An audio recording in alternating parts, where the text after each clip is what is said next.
Okay, so now I'm going to move on to solving equations. So I'll start off with quadratics, square roots.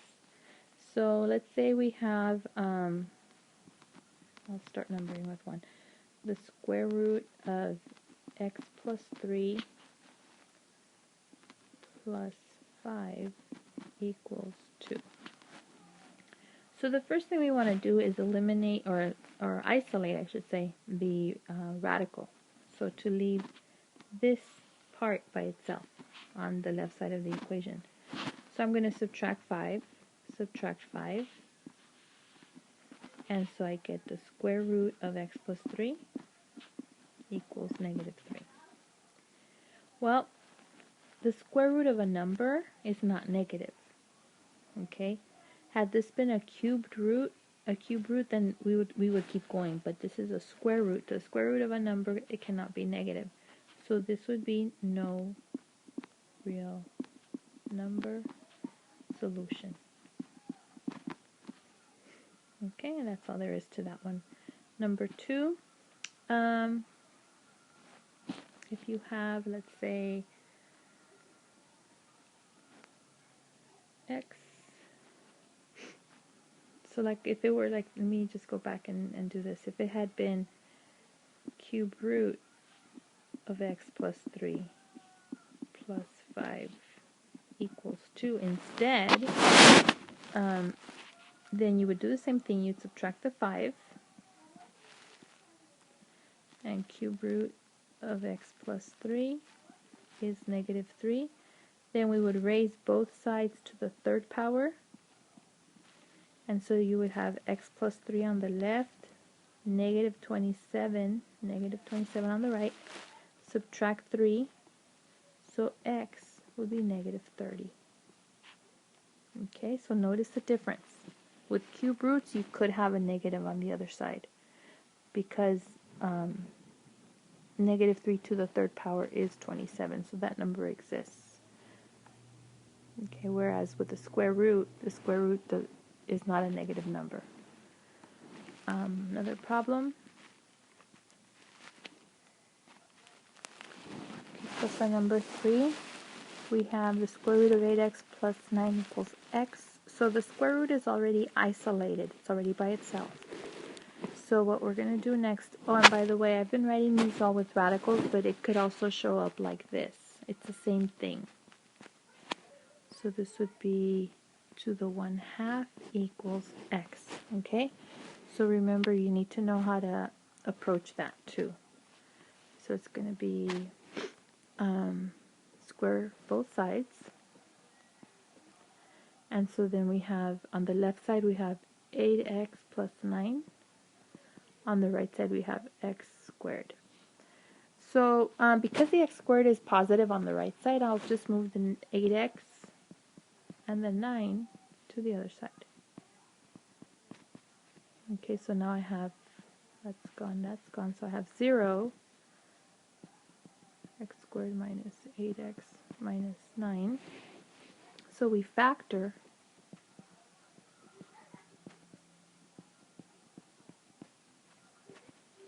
and so we get x equals 9 and or negative 1. So we have to check our answers. Okay, we have to check our answers. So go back to the original equation and plug in the 9 and see what we get. So 8 times 9. So I'm going to check this one first.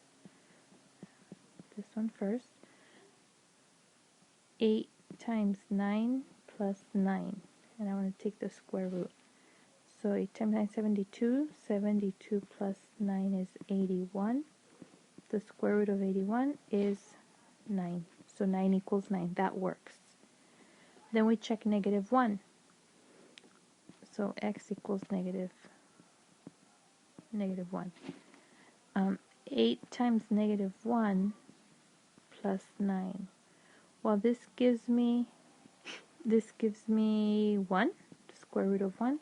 But then on the other side, I would have to replace that x with a negative 1. So square root of 1 does not equal negative 1. So this one is not a solution. This one does not work. So the only answer is x equals 9. Okay, so for number 4, we have the square root of x minus 2 equals 2x minus 5. So we are going to square both sides. And so we get x minus 2 on the left. And on the right, oops, this looks like another 2.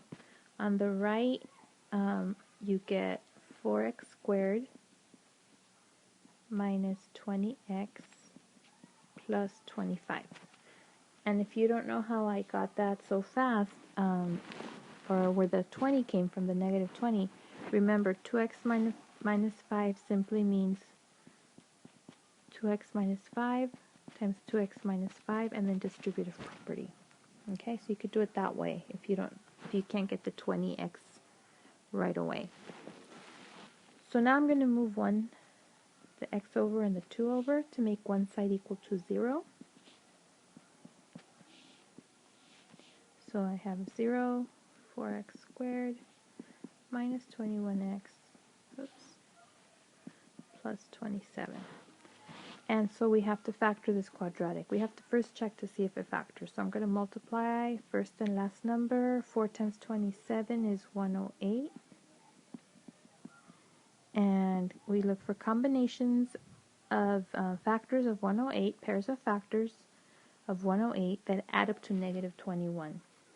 So I tried the obvious one, 4 and 27, but that pair does not add up to 21, to negative 21. So then I noticed that 12 is also a factor. It goes in 9 times. And 12 and 9 does add up to 21. And then from this point, some of you guys do the x factor. I personally prefer to do the box, so I'm going to do this. And so in the first box, we put the first term of the quadratic. Then after that, the negative 12x, then the negative 9x, and then in the last empty spot, we put the constant. Okay? And then you ask yourself, what's the greatest common factor of these two numbers, of these two terms right here, the greatest common factor? Well, the greatest common factor is 4x. Okay? And then 4x times some number up here is going to equal 4x squared. Well, that's going to be x. And then 4x again times some number that's going to go right here is going to equal negative 12x. Well, that number is negative 3. And then finally, some number times 3 is going to equal negative 9x. Well, that number is negative 9. And then just to be safe, always check, is negative 3 times negative 9 equal to positive 27? The answer is yes. So what that tells you is that your answer is correct.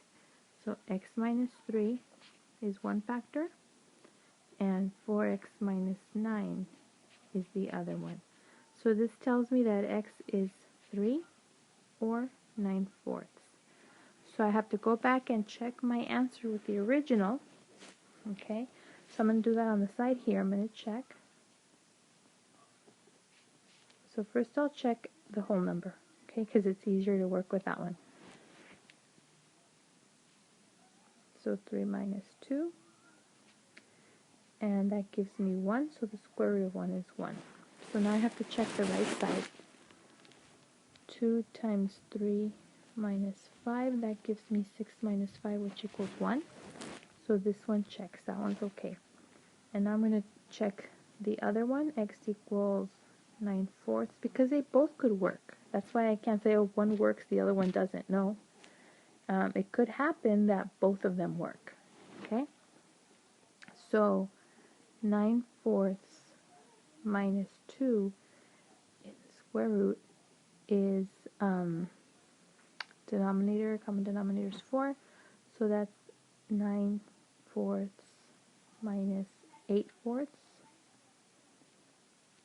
which is square root of 1/4, which is a half. So now I go to the right side, and 2 times 9/4 minus 5. So that gives me, reduce it here, 9 halves minus 5. That's negative 10 halves, number negative 5. So that's 9 halves minus 10 halves is negative 1 half. Okay, so negative 1 half does not equal positive 1 half. So this one is no good. Okay, my only answer is x equals 3. Okay, and just to end it, remember, go back and study the word problems that we did in class, the ones that I gave you for homework that we went over in class. Go back to your notes, review everything from 11.1 to 11.3, look at all the examples, finish the worksheet that I gave you for homework. You're doing every other odd on those 2 papers, and we'll see you tomorrow.